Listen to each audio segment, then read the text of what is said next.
Coucou, je suis très contente de vous retrouver aujourd'hui dans une nouvelle vidéo où je vais vous montrer comment réaliser une recette que vous m'aviez tellement demandé.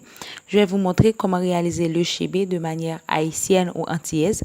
Avant de passer plus loin dans la vidéo, je vous demande de vous abonner et de mettre un pouce vers le haut et de commenter. J'ai liké sans regarder et puis pour que je puisse voir quelle personne est vraiment intéressée à mon contenu ou pas. C'est juste un petit challenge, quoi.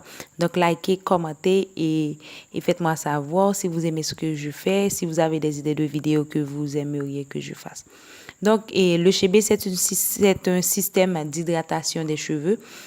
Il est très utilisé dans un pays africain, au Tchad, où les femmes utilisent ça dans leurs cheveux pour pouvoir avoir ce qu'on appelle rétention de longueur.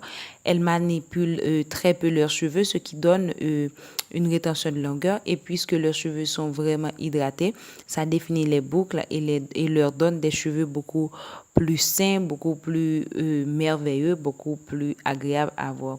Donc aujourd'hui, je vais vous montrer comment réaliser cette recette-là avec les choses que vous pouvez trouver tranquillement chez vous. Donc voilà, ce sont les ingrédients que nous allons utiliser. Je serai en séance de consultation à Carrefour, à Delma, au Cap-Haïtien. Pour Carrefour, ce sera le 21 juillet. Et à Arcachon 32, Arcachon 32, c'est là où je vends mes produits. C'est en face de l'hôpital Raoul Pierre-Louis, de 9h à 18h. Pour Jacmel, je serai là-bas seulement sur commande pour les gens qui ont commandé et ont payé pour mon cash.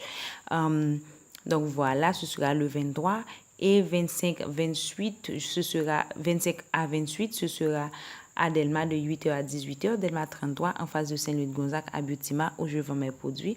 De 10 et 11 août, ce sera au Cap-Haïtien de 8h à 18h, ce sera au local de l'Orafo à rue 15 Q. C'est là que je serai. Donc vous êtes toutes bienvenues pour consulter vos cheveux et votre peau. Donc voilà, maintenant je vais vous montrer tout ce que j'ai là. J'ai différentes poudres que je vais utiliser. Il y en a que j'ai préparé moi-même et que vous pouvez trouver dans nos différents points de vente, comme il y a aussi que vous pouvez préparer vous-même. Donc voilà les cheveux des femmes qui utilisent le chébé au Tchad. Je voulais mettre ces photos-là pour que vous puissiez avoir une illustration et savoir un petit peu de quoi je vais vous parler. Et je vais vous montrer comment je l'utilise sur mes propres cheveux dans un challenge que je vais créer pour que vous puissiez voir si réellement ça fonctionne ou si c'est juste un mythe. Vous pouvez voir les cheveux de devant de cette dame-là où elle n'applique pas le chébé. La longueur n'est pas vraiment intéressante et le volume n'est pas vraiment intéressant. Donc, il faut vraiment croire que le chébé fonctionne parce que sur le reste de sa chevelure, elle a de très beaux cheveux. Donc voilà, je vais faire le challenge pour que vous puissiez voir exactement comment vous pouvez l'utiliser, etc. Pour préparer le chébé, vous aurez besoin d'un récipient. Dans ce cas-là, je suis en train d'utiliser un bol. Vous pouvez utiliser une tasse, un bol, comme vous voulez. Et après, vous aurez besoin d'un truc là pour mesurer la quantité d'ingrédients que vous allez utiliser. J'utilise ce truc là qui mesure 4 onces. Il est tout sale là parce que je viens de l'utiliser pour mettre les produits en sachet. Mais vous pouvez voir en fonction de vos cheveux et la quantité de temps que vous allez l'utiliser. Vous aurez besoin de clous de girofle et des poivres. Donc, j'ai utilisé 10 clous de girofle et 20 poivres. Ce sont des épices qui activent la pousse des cheveux. Vous pouvez aussi mettre d'autres épices que vous aimez comme anis étoilé que moi j'adore dans mes cheveux. Puis, je vais les faire écraser parce que j'ai besoin que tout ce que je vais utiliser soit complètement en poudre pour qu'il ne laisse pas des résidus, vraiment des gros morceaux de résidus dans mes cheveux. Donc après les avoir pilés, je vais les mettre dans le sachet. Là maintenant, je vais mettre la poudre de lin. Je l'ai réalisée à base de graines de lin que vous pouvez faire passer dans un processeur ou dans un blender ou dans un moulin, n'importe comment. Vous pouvez les piler aussi, la manière dont vous pensez que c'est bien pour vous. Et cette poudre-là va aider à hydrater mes cheveux, à garder l'hydratation beaucoup plus de temps et à éviter que les épices assèchent mes cheveux. Comme vous savez, les épices assèchent vraiment les cheveux.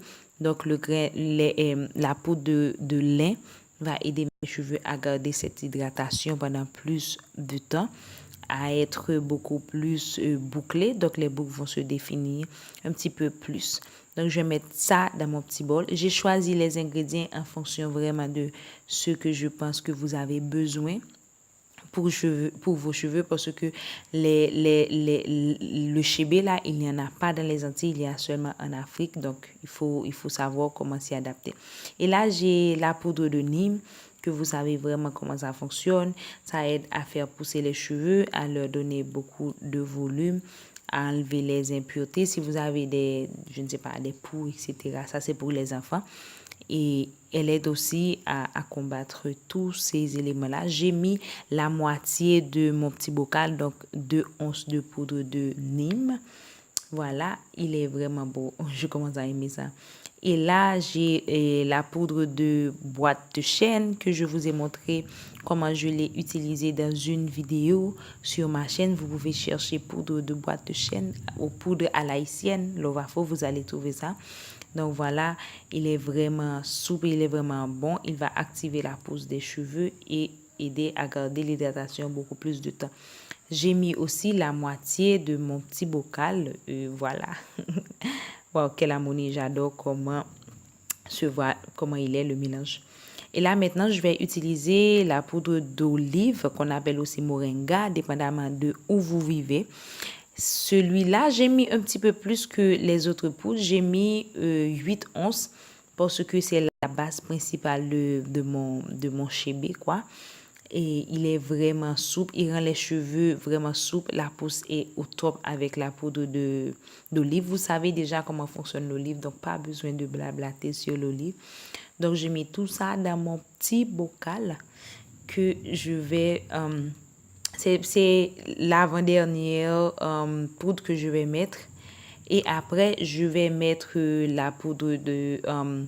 les épices que j'ai utilisées. Comme je l'ai dit, vous pouvez utiliser n'importe quelle épice que vous pensez et qui fonctionne pour vos cheveux. Ces épices-là vont activer la pousse des cheveux. Si vous mettez de la étoilée, ça va vous donner un aspect d'avoir beaucoup plus de volume. J'ai l'impression que je suis en train de préparer un plat. Mais tout de même, j'adore. Donc, voilà. Après, il faudrait bien mélanger pour que ce soit vraiment homogène et que tout se mélange parce que ça ne sert à rien d'avoir une poudre par ici, une poudre par là. Donc, il faut bien mélanger pour que ce soit complètement homogène.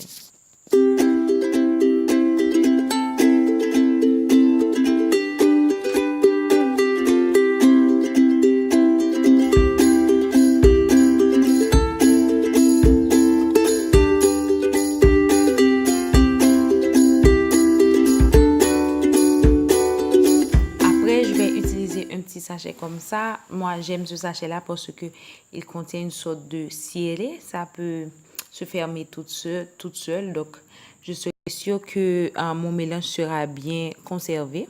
Puis, je fais vider tout ça dans le sachet que je vais bien agiter pour bien mélanger encore une fois. Parce que dans le pot, c'est pas évident que tout allait être bien mélangé. Il faut vraiment apporter de l'attention au mélange pour que ce soit vraiment, vraiment bien mélangé. Surtout pour les épices, parce que si vous mettez plus d'épices dans un endroit de votre tête ou pas, vous pouvez avoir des réactions un petit peu désagréables, des réactions allergiques. Donc, il faudrait bien mélanger. Pour l'utilisation, je ferai un challenge où je vais vous montrer comment l'appliquer. Pour la conservation, vous pouvez la garder n'importe où. Je veux dire, vous n'allez pas avoir des problèmes avec, ça ne va pas se gâter parce que tous les ingrédients là qui sont dans le chibé, ce sont des choses que vous pouvez garder pendant un an et demi sans problème si vous les mettez dans un endroit où il ne fait pas trop chaud ni trop froid et un endroit qui n'est pas humide. Puisque je l'ai mis dans un sachet, c'est sûr que ça va pouvoir se conserver sans problème. Donc voilà, c'est la fin de cette petite vidéo. J'espère que vous aviez aimé, likez, partagez. Dites-moi en commentaire si vous aviez déjà essayé le chébé, vous aviez aimé ou pas. Je vous fais de grands bisous. On se revoit dans une de mes prochaines vidéos. Hasta luego.